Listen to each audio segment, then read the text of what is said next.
I hate cleaning out the fire grate. The only thing that motivates me to do it is that I like starting a fire. It's a ritual for me, a feat of engineering and science. I start with 3 briquettes on their sides, fire lighters go in between these and are lit. I used to wait until I had built my structure before lighting them, but then I realised that was playing it safe. Lighting them at this stage creates a sense of risk and urgency. 3 more briquettes are placed on top, perpendicular, and on the next level, 2 more are placed flat. A wood block tops it off. I like this part of the process the best.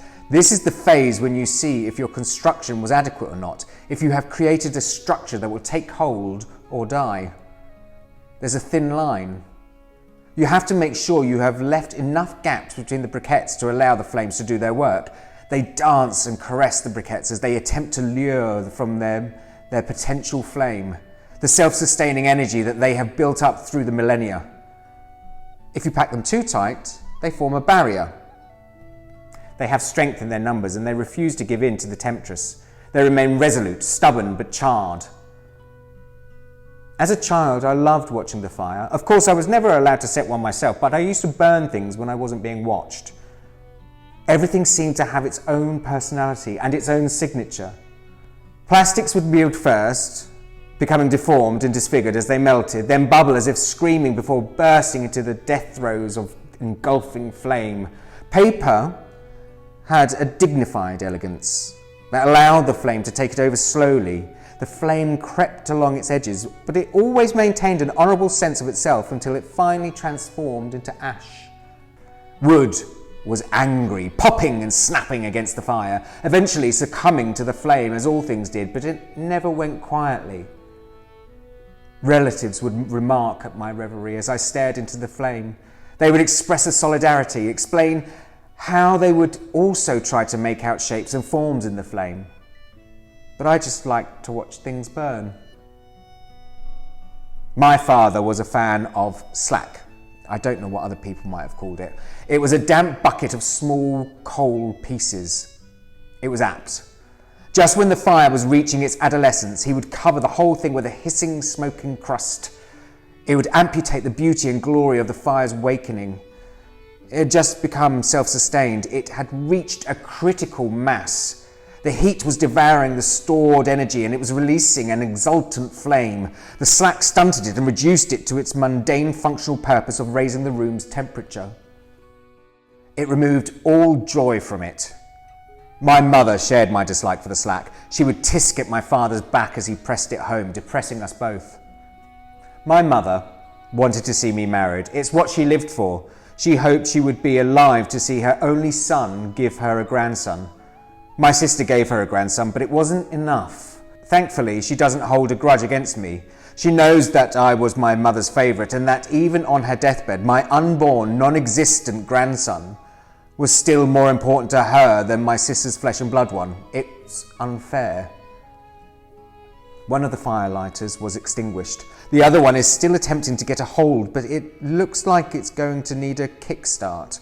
As soon as it sputters out, I throw 2 more in, 1 in each side. The residual heat is producing smoke from the briquettes and the second batch of firelighters. A lit match catches the fumes emanating from them and they begin to resuscitate this fire. My sister visits sometimes. She never brings the kids anymore. They are too old now and I am too strange. I'm the odd uncle they have to make small talk to over Christmas dinner. I'm the strange brother of their mother that doesn't understand enough of what they say to be able to move beyond observing their obvious growth. I'm the brother-in-law that's difficult to connect to. You see, I'm happy being silent. I'm happy to sit with them as they eat and watch TV.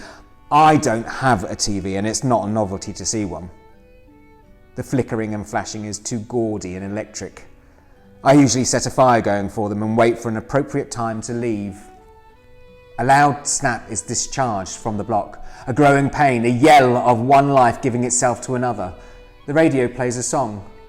Rory Gallagher sings about being bought and sold. It's my favourite song of his. I had a romantic partner once. She moved in. We had been fine before that. I think she wanted more for us than I did. I enjoyed sharing my routine, my pace, my home. She wanted changes.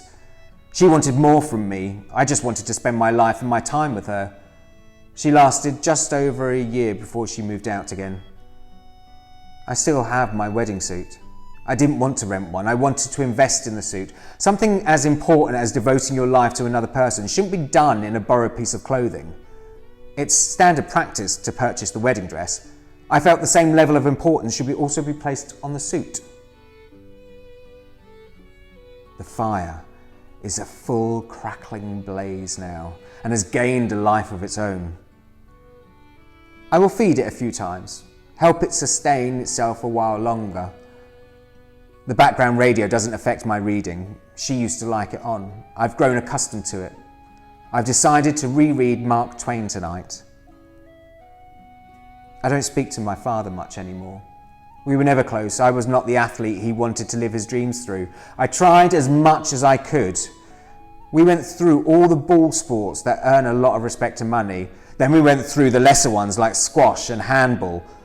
I enjoyed these. I didn't have to feel guilty for not being a good enough member of the team, and any victories were mine. I felt the guilt for my dad. He tried and tried, but never gave up on his dream.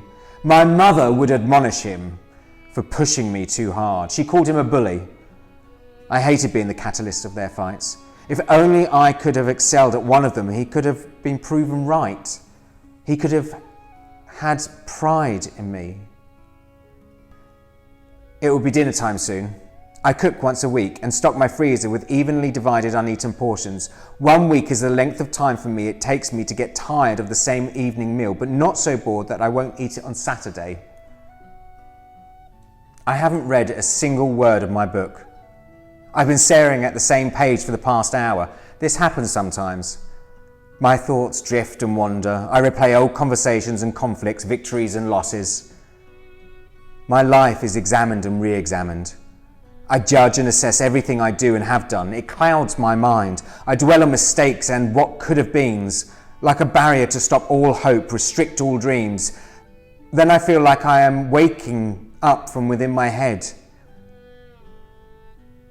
Setting Mr. Twain aside, I notice the fire has gone out.